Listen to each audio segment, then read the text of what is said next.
Good morning all students. Welcome to online class.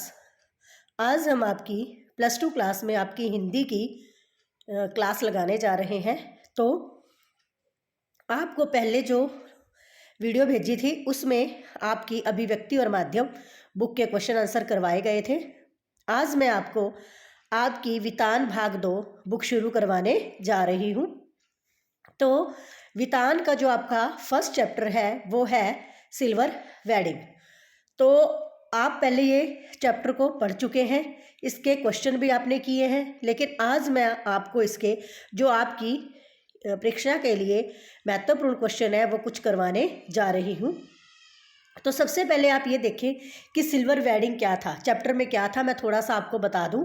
तो silver wedding में जो प्रमुख पात्र है वो है यशोधर बाबू। तो यशोधर बाबू की उनके बच्चों के द्वारा जो शादी की 25वीं सालगिरह है वो मनाई जा रही है। इस चैप्टर में उसका वर्णन किया गया है।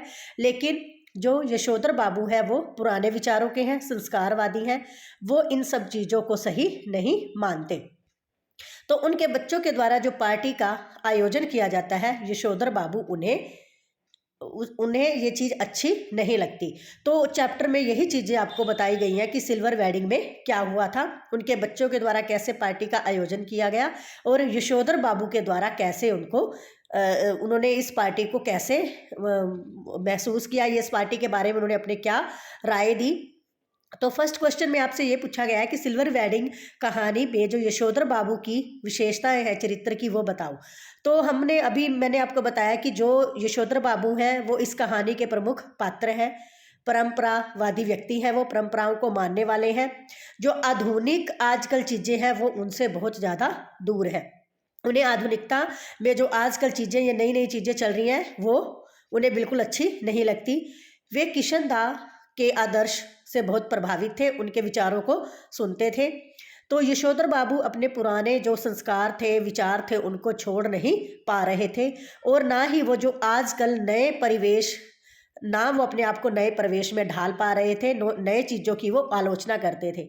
तो उनके जो जीवन की 4 विशेषताएं हैं, तो उनमें से सबसे पहले आता है कर्तव्यनिष्ठ व्यक्ति। तो यशोधर बाबू कर्तव्य का पालन करने वाले व्यक्ति थे।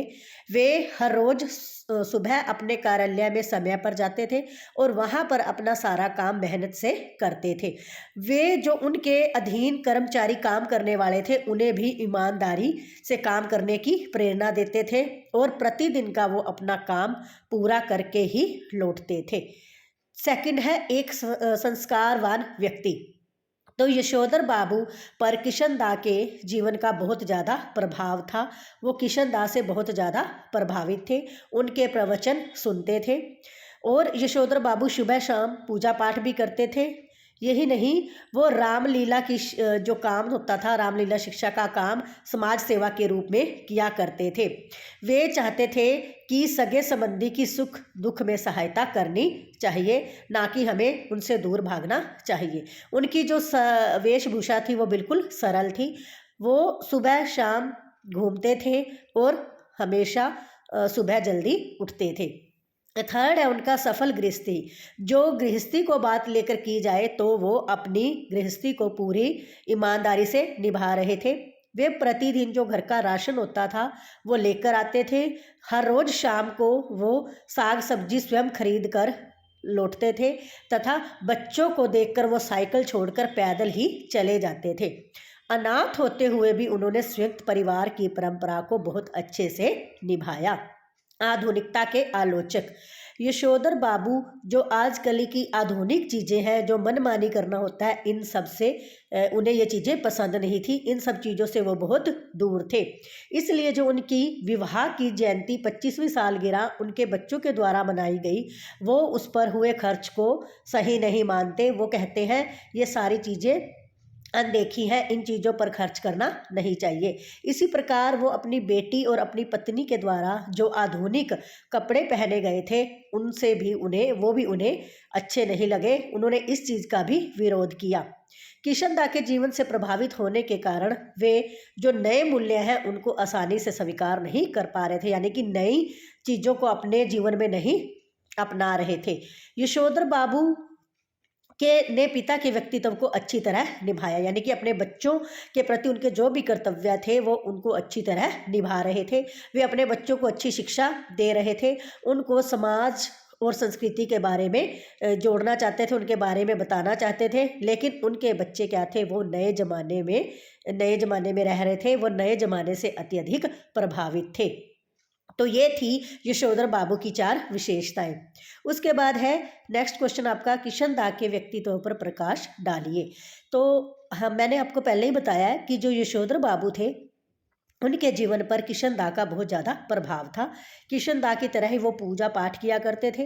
किशन दा आजीवन उन्होंने विवाह नहीं किया, तो यशोधर बाबू को वो अपने पुत्र की तरह मानते थे। समय समय पर वो यशोधर बाबू की सहायता भी करते थे, इसलिए यशोधर बाबू के जीवन पर उनकी गहरी छाप है। वो यशोधर बाबू को नौकरी तक दिलवाते हैं। यही नहीं, जब यशोधर बाबू के पास खर्चे के लिए पैसे नहीं होते थे तो वो उनकी जेब में कुछ पैसे भी डाल देते थे ताकि वो अपना खर्चा चला सकें। इसीलिए किशन दा के जो संस्कार थे वो यशोधर बाबू में दिखाई देते थे। किशन दास संस्कृति से जुड़े हुए व्यक्ति थे, संस्कारों को मानने वाले थे, उन्हें अच्छे बुरे का सब पता था, इसलिए यशोधर बाबू में वो सारे के सारे गुण अपने आप ही आ गए। जैसे वो सुबह शाम घूमते थे वैसे ही यशोधर बाबू भी सुबह शाम घूमने जाया करते थे, पूजा पाठ करते थे और जिन जरूरतमंदों की सहायता करने में भी वो परहेज नहीं करते थे। थर्ड क्वेश्चन है, यशोधर बाबू की पत्नी के चरित्र की विशेषताएं, यानी कि यशोधर बाबू की पत्नी कैसी थी। तो यशोधर बाबू की जो पत्नी थी वो एक सामान्य भारतीय नारी थी। वह पहले अपने ये जो पुराने संस्कार थे इनको बहुत मानती थी, परंतु जैसे वक्त बदल गया, वक्त के साथ साथ उन्होंने भी अपने आप को बदल लिया। इसका कारण क्या था कि वह समय की गति को अच्छी तरह जानती थी। उनका विवाह एक अनचाहे संयुक्त परिवार में हुआ। घर में बड़ों की शर्म के कारण वह अपने आप को, जो उनका ओढ़ना पहनना था वो परिवार के अनुसार ही डालती थी। वो आज़ाद जीवन जीना चाहती थी, घर के बड़ों की वो शर्म करती थी, इसलिए वो अपने पति को कहती है कि जो किशन दा तो थे वे जन्म से ही क्या थे, बूढ़े थे, तुम्हारे ऊपर उनका प्रभाव नहीं होना चाहिए। तुम एक गृहस्थ जीवन जीने वाले हो, इसलिए तुम्हें जीवन की जो रंग ढंग है उनको बदलना चाहिए। इसलिए अधेड़ अवस्था में भी उनकी पत्नी ने अपने आप को पूरा ढाल कर नहीं रखा, बल्कि वो जो हमारी आज की नीति है उसके साथ चलती थी। वे अपने बच्चों के द्वारा जो आज के लिवाज है उनको अपनाना चाहती थी। उन्होंने जो सिल्वर वेडिंग पर अपने बच्चों के द्वारा जो भी चीज़ें लाई गई उनको अपनाया, इसलिए वो अपनी बेटी के पहरावे पर भी रोक टोक नहीं करती थी। वो अपनी बेटी को भी पहरावे में खुली छूट देती थी, यानी कि उनके अंदर एक आधुनिक ऐसी नारी थी जो एक आधुनिकता को अपनाए हुए थी। अपने पति के प्रति उनके मन में कोई सहानुभूति नहीं थी। वो ये मानती थी कि उनका पति समय से पहले ही बूढ़ा हो चुका है, इसलिए वो अपने बच्चों के साथ उस रंग में रंग चुकी थी और उनका साथ देने लग चुकी थी। नेक्स्ट क्वेश्चन है, किशन दा का बुढ़ापा सुख से क्यों नहीं बीता।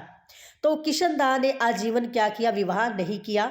वे सदैव समाज सेवा करते थे। उनके साथियों ने क्या किया, दिल्ली की पोश कॉलोनियों में जमीन लेकर अपने मकान बनवाए, लेकिन उन्होंने इस ओर कोई ध्यान नहीं दिया। तो हर टाइम जो वो सेवानिवृत्त यानी कि सेवा किया करते थे, तो वो सब क्या रहे, जो सरकारी क्वार्टर मिलते थे उनमें उन्होंने अपना जीवन बिताया। लेकिन जैसे ही कुछ समय के बाद जब वो नौकरी से छूटे तो उनसे वो क्वार्टर भी ले लिया गया। तो अंत में क्या हुआ, वो अपने गांव लौट गए। वही कुछ समय के बाद उनका देहांत हो गया। यह किसी को नहीं पता कि उनकी मृत्यु कैसे हुई। यह अनुमान लगाया जाता है कि गांव में उनकी कोई सेवा करने वाला नहीं था, उनके आसपास कोई नहीं था, इसलिए किशन दा जो बेघर थे, यानी कि बेघर होते हुए भी उनकी क्या थी कि एक बेघर होते हुए उनकी मृत्यु का किसी को आज तक पता ही नहीं चल सका। तो नेक्स्ट क्वेश्चन है, यशोधर बाबू का अपने बच्चों के प्रति कैसा व्यवहार था। तो यशोधर बाबू क्या थे, वो लोकतांत्रिक मूल्यों में विश्वास करते थे। उन्होंने अपने बच्चों पर कोई बात थोपने का प्रयास नहीं किया। उनका क्या मानना था कि बच्चे उन्हें कहें तो वो पत्थर पर लकीर ना हो, यानी कि वो अपने बच्चों को कोई बात कह रहे हैं तो बच्चों के लिए वो पत्थर पर लकीर नहीं होनी चाहिए। उन्होंने अपनी बच्चों को अपनी इच्छा अनुसार काम करने की आज़ादी दी। वो मानते थे कि आज के बच्चों में अधिक ज्ञान है, तो उन्हें उनके पास अनुभव भी ज़्यादा है। उनकी केवल यही छोटी सी इच्छा थी कि बच्चे कुछ भी करने से पहले उनसे पूछ लें। भले ही हम यशोधर बाबू को एक परंपरावादी पात्र कहें, लेकिन उन्होंने अपने बच्चों से कभी उनकी स्वतंत्रता नहीं छीनी, यानी कि बच्चों ने अपने मन से, अपने दिल से जो कार्य किया उन्होंने उन्हें करने दिया। तो आपका 6 क्वेश्चन है, सिल्वर वेडिंग पार्टी में यशोधर बाबू का व्यवहार क्या आपको उचित लगा? तो जो सिल्वर वेडिंग में यशोधर बाबू ने व्यवहार किया बड़ा ही विचित्र था। उन्होंने इस पार्टी को एम्पायर कहा, क्योंकि उनका क्या मानना था कि ये सब अंग्रेजों के चोचले हैं। तो उन्होंने अपनी पत्नी तथा बेटी के जो उन्होंने कपड़े पहने थे, उनकी पत्नी और बेटी ने उस पर भी प्रश्न किए। तो उन्होंने यह सोचकर केक नहीं खाया कि इसमें अंडा होता है, यानी कि वो मांसाहारी नहीं बनना चाहते थे, जबकि वो पहले मांसाहारी रह चुके थे। उन्होंने लड्डू भी इसलिए नहीं खाया क्योंकि उन्होंने शाम की पूजा नहीं की थी। तो शाम की पूजा थी, वो अधिक देर तक इसलिए बैठे रहे ताकि मेहमान वहाँ से चले जाएं, यानी कि वो पूजा स्थल से उठ ही नहीं पा रहे थे। तो यशोधर बाबू की जो ये हरकतें हैं वो अनुचित कही जा सकती हैं। यदि वे परिवार के साथ थोड़ा बहुत समझौता कर कर चलते तो शायद अधिक अच्छा होता, क्योंकि जो उनके बच्चों ने किया था वो यशोधर बाबू के लिए ही किया था, उनकी खुशी को देखते हुए ही किया था। तो बेटा ये आपके मैंने 1 to 6 क्वेश्चन करवाए हैं इस लेसन के। आपने इनको अच्छी तरह राइट भी करना है और इनको लर्न भी करना है। जो नेक्स्ट क्वेश्चन है हम इसके अगली वीडियो में करेंगे। धन्यवाद।